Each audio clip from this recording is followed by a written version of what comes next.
thank you to the member for Mayo for that fine contribution to this House just now.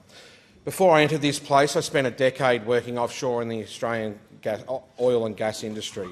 From 2006 until 2016, I worked as a naval seaman and bosun, serving aboard drill rigs, seismic survey vessels, anchor handlers and a range of offshore support vessels.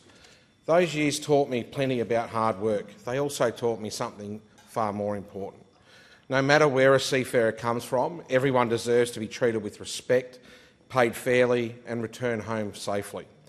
Life at sea is unlike any other profession. The hours are long, the conditions are unforgiving, and you're no less than hundreds of kilometres from your family. During that time, I also served as a union delegate. This was about making sure those without a voice had someone prepared to stand up for them. That experience has stayed with me ever since.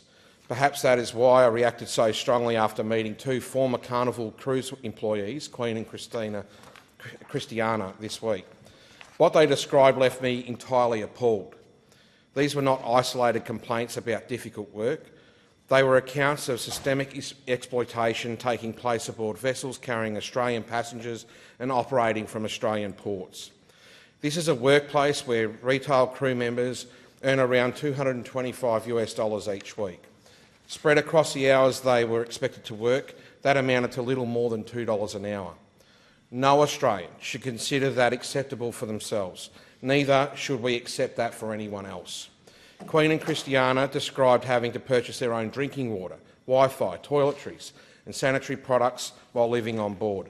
Basic necessities became another cost deducted from wages that were already impossible to live on. No employer should expect workers to pay simply to meet their most fundamental needs. But this was just the tip of the iceberg. Meals served to crew were recycled from food left over in the guest dining areas.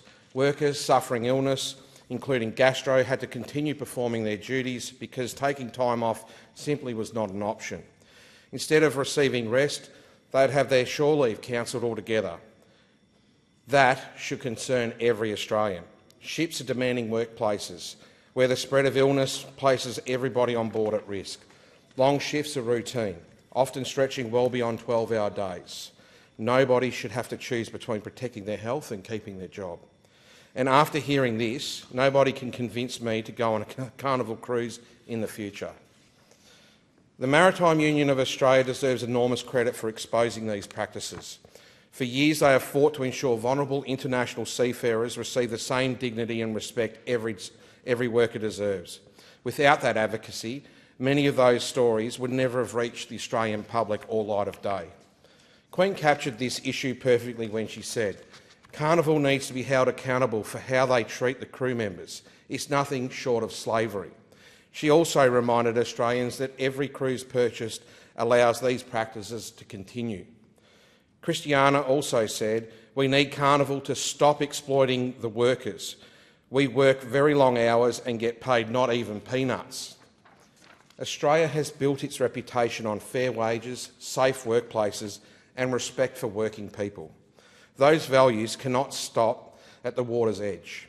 A multinational company should never gain a commercial advantage by exploiting vulnerable workers who have little ability to defend themselves. Crew aboard Carnival's 3 Australian home-ported vessels have signed a petition calling on the company to commence collective bargaining and begin addressing these unacceptable conditions.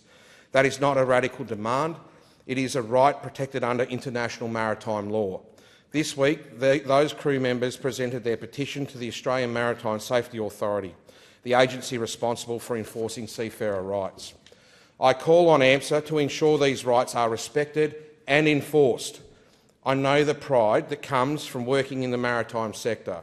I also know the sacrifices made by those who spend months away from their families to keep the global trade and tourism moving. That commitment should never be rewarded with exploitation. Australia can do better than this, and we expect better than this. Carnival Cruises, I suggest that you start doing better immediately.